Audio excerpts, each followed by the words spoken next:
কিছু না আম্মু। তাহলে খাচ্ছিস না কেন? পিচিটা নিজের গাল থেকে চুলগুলো সরিয়ে কিছুটা ভাত মুখে নিল। আম্মু চিৎকার দিয়ে উঠলেন, সে কি রে দিয়া মা, তোর গালে এটা কিসের দাগ? আম্মুর কথায় আমি পিচিটার গালের দিকে তাকালাম। পিচিটার গাল অনেকটা লাল হয়ে আঙুলের ছাপ দেখা যাচ্ছে। আমার আর বুঝতে বাকি রইল না যে এটা আমার আঙুলের ছাপ। তখন রাগে থাপ্পড়টা অনেক জোরে মেরেছিলাম। কি রে মা, কিছু বলছিস না যে? আমাকে বল, কি হয়েছে? এটা হয়তো অ্যালার্জির কারণে হয়েছে আম্মু। গালটা অনেকক্ষণ ধরে চুলকাচ্ছিল। ওষুধ লাগিয়েছিস? না আম্মু, পরে লাগিয়ে নিব।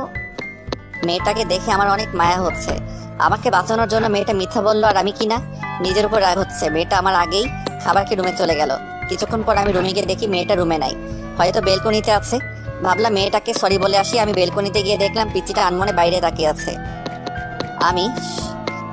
আমাকে বলতে না দিয়ে পিচিটা বলল, আপনি আমাদের ডিভোর্স চান তাই তো?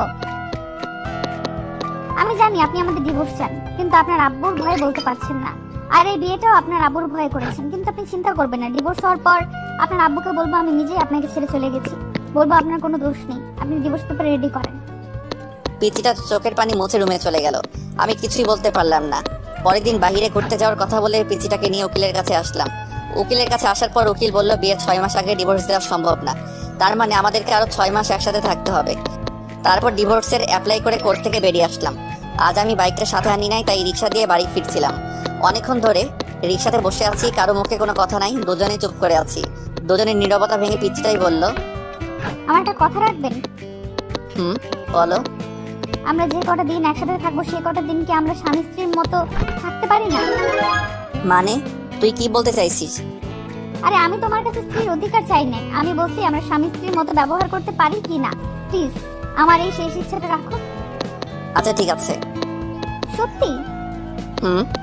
পিচিটা আমার হাত হালকা জড়িয়ে ধরে বলল, থ্যাংক ইউ।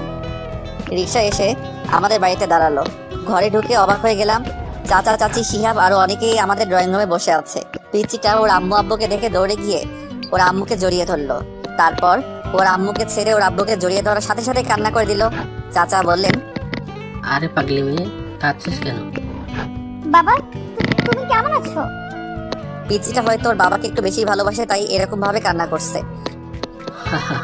দেখো পাগলি মেয়ের কাণ্ড। আমি ভালো আছি রে মা, তুই কেমন আছিস?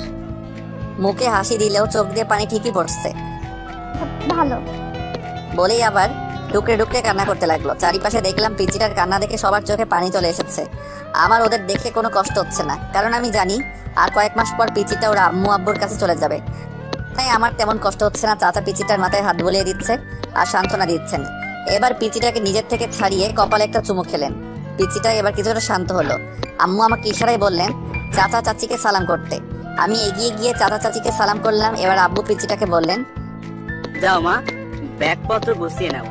আজ তোমরা তোমাদের বাড়ি যাচ্ছ। তোমার আব্বু আম্মু তোমাদের নিতেই এসেছেন। পিচিটা একবার আমার দিকে তাকিয়ে উপরের রুমে যেতে লাগলো। আব্বু আমাকে বললেন, কি রে, তুই দাঁড়িয়ে আছিস কেন? ব্যাগপত্র গুছিয়ে নে, তোদের গ্রামে গিয়ে 4 থেকে 5 দিন থাকতে হবে। আমি অবাক হয়ে বললাম, আব্বু আমাকেও যেতে হবে নাকি? হ্যাঁ বাবা, বিয়ের পর শ্বশুর বাড়ি গিয়ে কয়েকদিন থাকতে হয়, এটাই নিয়ম। আর তাছাড়া তুমি সেখানে যাচ্ছ সেটা তো শুধু তোমার শ্বশুর বাড়ি না, তোমার নিজেরও বাড়ি। চাচা বলছিলাম কি আমি না গেলে কি হয় না? না হয় না, যা তাড়াতাড়ি গিয়ে রেডি হয়ে নে। অতঃপর বাধ্য হয়ে আমাদের গ্রামের বাড়ি মানে শ্বশুর বাড়ি আসতে হলো। গাড়ির গেটের ভিতর ঢুকতেই অবাক হয়ে গেলাম। বাড়িটা এখনো সেই বিয়ে বাড়ির মতো সাজানো। ভিতরে ঢুকতেই কয়েকটা মেয়ে দিয়া চিৎকার দিয়ে পিচিটাকে